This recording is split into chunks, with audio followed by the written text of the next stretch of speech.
கிடையுடன் சாய்வு தீட்டாக உள்ள ஒரு சாய்தளத்தின் மேலரைவாசி ஒப்பமாக இருக்கும் அதே வேளை கீழரைவாசி கரடானதாகும். தளத்தின் உச்சியில் ஓய்விலிருந்து இயங்கத் தொடங்கும் ஒரு குற்றி கீழ்நோக்கி வழுக்கி தளத்தின் அடியில் மீண்டும் ஓய்வுக்கு வருகின்றது. குற்றிக்கும் தளத்தின் கீழ் அரைவாசிக்கும் இடையே உள்ள இயக்கப்பாட்டு உராய்வு குணகம் மியூவை தருவது. அதாவது இப்படி ஒரு சாய்தளம் இருக்குதாம். இந்த சாய்தளத்தில் மேலரைவாசி ஒப்பமானதாகவும் கீழரைவாசி கரடானதாகவும் மட்டும் தந்திருக்கிறாங்க. மேலரைவாசி அதாவது மேலிருந்து ஒரு குற்றி ஓய்விலிருந்து விடுவிக்கப்படுகுதான். அப்போ ஆரம்ப வேகம் 0. ஓய்விலிருந்து விடுவிக்கப்படுது. இது இந்த ஒப்பமான மேற்பரப்பினூடாக வந்து திருப்பி கரடான மேற்பரப்பினூடாக சென்று இறுதியில் அந்த அதாவது கீழ் தளத்தை அடையுது. அந்த கீழ்த்தளத்தை அடையுதான். கீழ்த்தளத்தை அடையக்குள்ள அதோட வேகத்தை நாங்கள் விஎன் எடுப்போம்.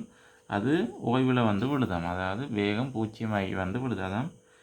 இறுதி வேகம் 0 நாம் போட்டுக்கிறோம். வேகம் 0 ஆகி வந்து விழுதுன்ட்டு தரவுகள் தந்திருக்கிறாங்க.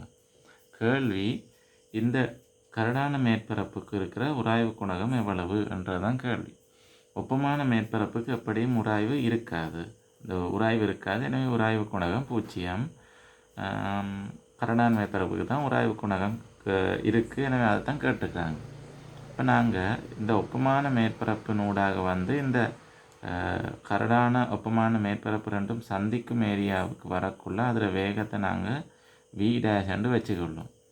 V' வச்சோம்னா இது U, அதாவது ஆரம்ப வேகம் 0 தொடங்கி V' அடையுது. V'-லேருந்து திருப்பி 0க்கு போகுது.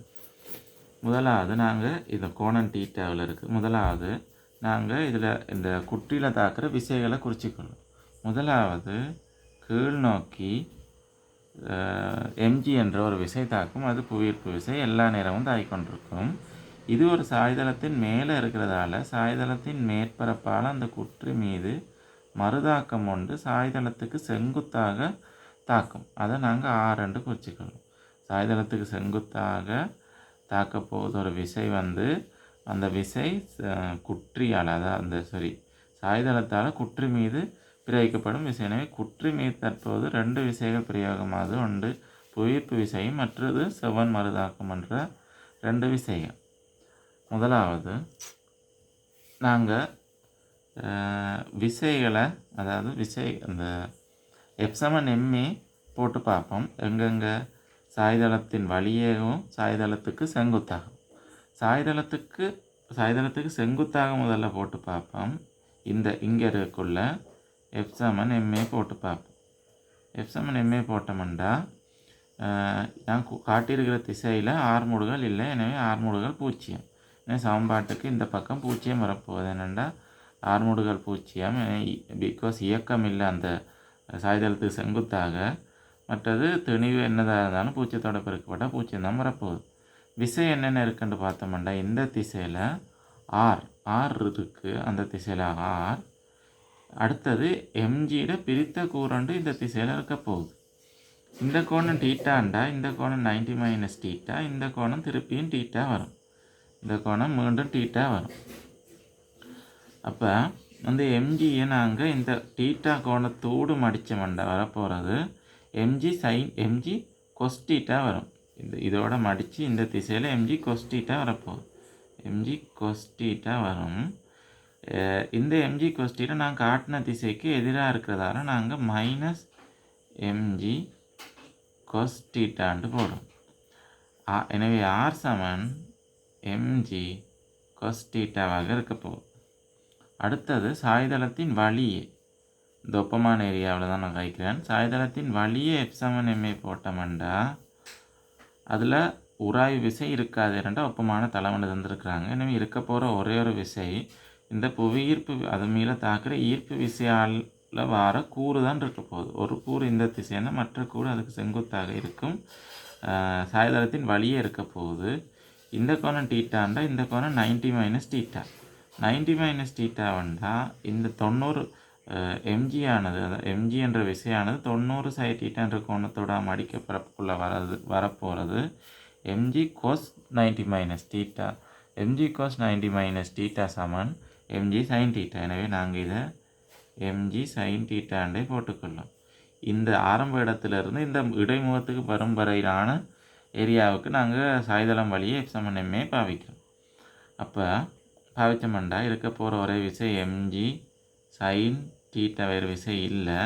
திணிவை நாங்கள் எம்மண்டு எடுத்துருக்கிறோம். ஆர்முடுகளுக்கான இறுதி வேகம் v', ஆரம்ப வேகம் 0 இப்படி கண்டுகொள்ளலாம் ஆர்முடுகள். எனவே இரு பக்கம் எம்மை வெட்டினோம்னா g sin θ சமன் v' வரப்போ இங்கே இருக்கிற வேகத்தை நாங்கள் கண்டுட்டோம். g sin θ கண்டுட்டோம். இனி இதில் காணக்கூடியது அவ்வளோதான். வேறு விசைகளை எங்கள்கிட்ட கேட்ட மியூவை காண்றதுக்கு நாங்கள் v' கண்டுட்டோம். இந்த மறுதாக்கத்தையும் கண்டுட்டோம். வேறு காண்றதுக்கு எங்களுக்கு தரவுகள் இல்லை. நாங்கள் மியூவை கண்டுகொள்கிற மாதிரி கணக்கை கொண்டு போவோம். அப்போ இந்த இடைமுகத்துக்கு வந்ததுலேருந்து இந்த அடி தளத்தின் சாய்தளத்தில் அடி வரும் வரைக்குமான இயக்கத்தை கருதக்குள்ள அங்கேயும் நாங்கள் எஃப்(m) போட்டு பார்ப்போம். இங்கேயும் எஃப்(m) வந்து இதே மாதிரி தான் வரப்போகுது. இந்த அதாவது சாய்தளத்துக்கு செங்குத்தான எஃப்(m) இதே மாதிரி தான் வரப்போகுது. ஏன் அங்கேயும் இந்த மறுதாக்கம் என்ற விசை இருக்க போகுது. அங்கேயும் எம்ஜி அந்த இந்த எம்ஜி அதாவது ஈர்ப்பு விசையிட கூறும் இருக்க போகுது. எனவே அங்கேயும் சாய்தளத்துக்கு செங்குத்தாக இயக்கம் இல்லை. எனவே இதே சமன்பாடு தான் அங்கே வரப்போகுது. எனவே நாங்கள் இங்கே புதுசாக போடக்கூடியதாக இருக்கிறது இந்த சாய்தளத்தின் வழியேயான எஃப்(m). அங்கே எஃப்(m) போட்டோம்னா இது நான் போடுறது கரடான ஏரியாவில் போடுறேன். கரடான ஏரியாவில் எஃப்(m) போட்டோம்னா இங்கே பொருள் இருக்குதுண்டா, பொருள் இப்படி வருதுண்டா, பொருளில் இங்கால தாக்க போகிற நாங்கள் முதல்ல கண்ட மாதிரி mg sin θ தாக்கும்.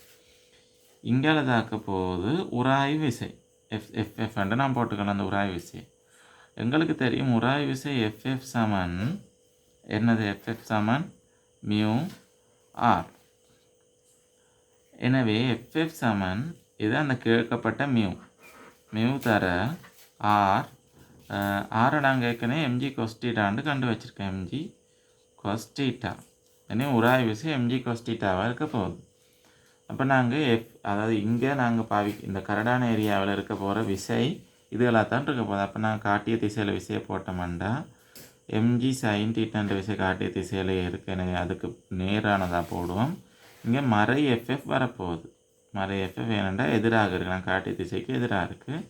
சமன் எம் இறுதி வேகம் 0, ஆரம்ப வேகம் b'. எனவே நாங்கள் போட்டோம்னா mg sin θ சய எஃப்எஃப்க்கு பதிலாக மியூ mg cos θ போடுவோம். சமன் சய mv' வரப்போகுது. எல்லாத்துலேயும் எம்மை வெட்டலாம். வெட்டினோம்னா g sin θ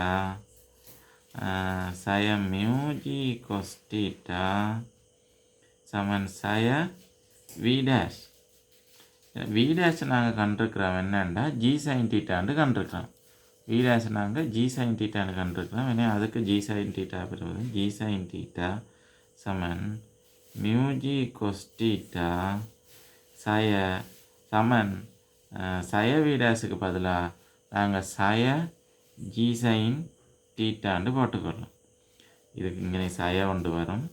எனவே இது நாங்கள் அங்கால ஒழுங்காக அரேஞ்ச் பண்ணோம்னா மியூ g cos θ சமன் 2g sin θ வரும்.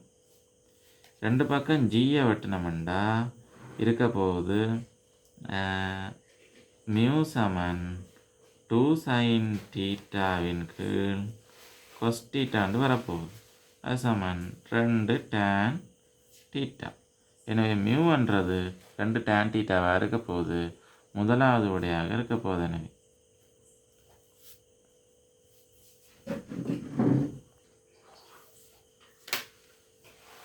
என்னுடைய விளக்கங்கள் உங்களுக்கு திருப்திகரமாக இருந்ததுண்டா இந்த வீடியோவை சப்ஸ்கிரைப் பண்ணி, லைக் பண்ணி, ஷேர் பண்ணி ஒரு சப்போர்ட் ஒன்று பண்ணுங்கள்.